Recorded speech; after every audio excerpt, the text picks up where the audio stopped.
Simbingelele sinamukele ohlelweni lethu lapho sihlaziya khona imithetho. Igama lami uMnotho, isibongo uNgqobo. Bafethu phinde futhi ngibonge kakhulu for i-support eninginikeza yona. Isho lukhulu kumina, umehluko futhi ngiyawubona kule ndlela esihambayo sibambisene bafethu.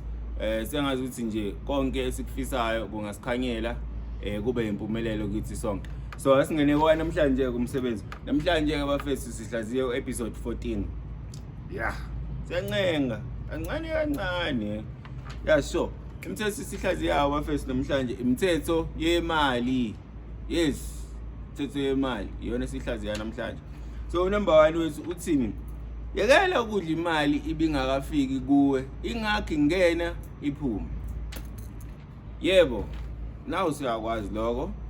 Futhi nesiqiniseko sokuthi usukhathele ikona. Manje umbuzo uthi uhleli wenzani ke ngalokho ngoba uyazi ukuthi isifo sihlale sikuphatha njalo and ashaye wena wedwa.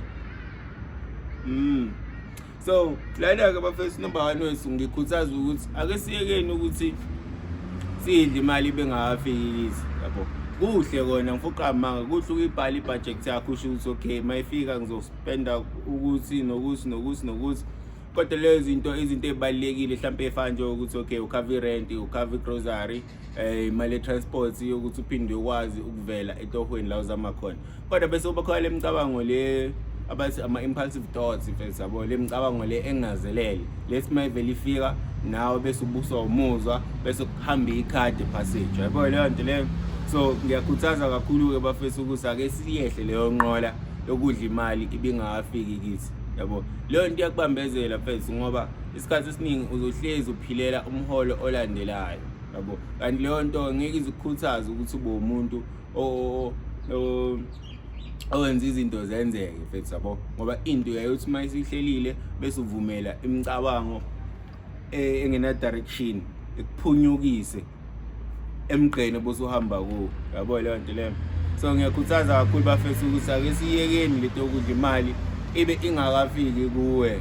Iba nediscipline mfethu, iba nendlela yakho yokuphila okuyiyona elandelayo. Kodwa njengoba ngisho kanjalo ungalindeli ukuthi kuzoba lula, angeke kube lula. Kodwa ayikho into edlula ukuzama nokuzinikela. Lo ola obone umbone ngathi uphila ngalendlela othi wena ingcono akafikanga khona kalula. Nawe ke yakhe indlela angeke izibe lula mfethu. Kodwa ke ngiyakhuthaza ukuthi bambisana nezinto ezizokwazi ukuthi uyithokozele imphumela ezinqumo zakho mfethu. Yekela ukudla imali ibingakafiki kuwe. Siqhubeke. Number 2 wethu uthini? Yandisa izinto ezifaka imali. Yandisa izinto ezifaka imali kube iyona ekusebenzelayo yabo. So ngaloko ngizama ukuthini? Unganqeni angathini? Okay. Mhlawumbe ngibeke kanje, ngaxhamazeli nami yabo. Ngiyazi akusithi sonke esinomqondo webusiness yabo, and akusithi sonke esikukhuthalelayo ugrana ibusiness yabo lana. Kodwa kuhle mfethu uma ngabe ubone ukuthi kunomuntu onawo leyo mqondo kodwa ushoda mhlawumbe ngofunding ukwathatha ama risk kanjalo yabona. Ngoba kwesinye isikhathi ama risk yiwo akhanda impumelelo ngoba usuke unethemba lemphumela ethize bese kwenzeka lokho kufanele vele ukuthi ukwenzeke. So kwesinye isikhathi uyayithatha i-risk kanti vele udlale into ebekumele uyidlale ngesikhathi esifanele yabo. So ngikhuthaza ukuthi ekutheneni iba nomqondo ovulekile mfethu yabo, ungami ndawonye yayizo leyo nto leyo mfethu. Uzama ukuthi yona lamasenti lawo wathola ngalendlela ethola ngayo ufunde ezinye indlela zokuyandisa imali. Ulwazi likhona bafethu manje ku-internet. Ungachitha isikhathi esiningi ubulawa lento about doom scrolling le yokuchitha isizungu yabo. Wena uchitha isizungu isikhathi siyahamba nakusasa uzovuka usakusona lesi simo ongasithandi yayizo leyo nto le. Yeah. So ngiyakhuthaza ke bafethu ukuthi lokho okuncane okutholayo mfethu funda indlela zokukwandisa uyenze ikusebenzele. Number 3 ufakazela number 2 ngokuthini? Imali ayinamqondo, ungayivumeli ikulawule. Imali ayinamqondo, ungayivumeli ikulawule. Konke lokho ukucabanga mfethu so kwingqondo yakho nemizwa yakho. kodwa uma ngabe uzovuma ukulawulwa yiloko uyohlezi ungayiboni imali oyenzile nemali engakwazi ukushintsha isimo sempilo yakho. Lokhu uzokubona kanjani? Uzowe account yakho uvuka ubone yonke imali eyake yakungena ever since walivula leyo bank account yakho, bese uyangitshela ukuthi uyishonisephi.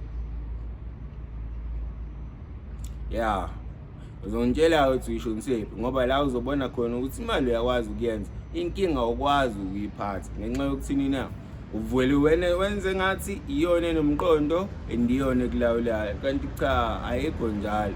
Iba nediscipline mfethu, bambisane nawe noshintsho lenzeke empilweni yakho. Ngiyohlezi ngisho ngiyiphinda futhi lento, angithethi ngiyasho ngithi bambisana noshintsho olenzeke empilweni yakho, ungabi isitho sempumelelo yakho mfethu.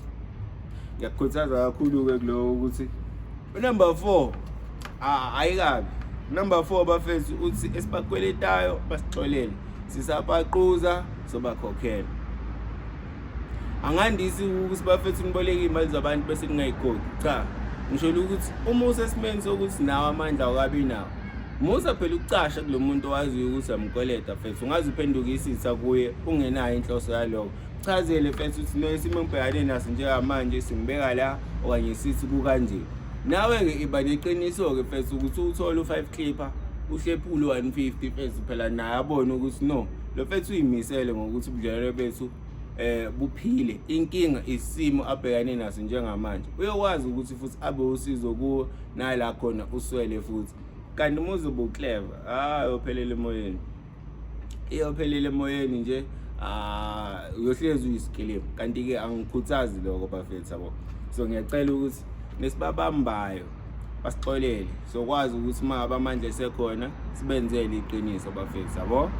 Yes, so imithetho namhlanje-ke isho njalo esihlaziyayo imithetho yemali bafethu. Lapho khona number 1 wethi uthini, yekela ukudla imali yini le hambayo.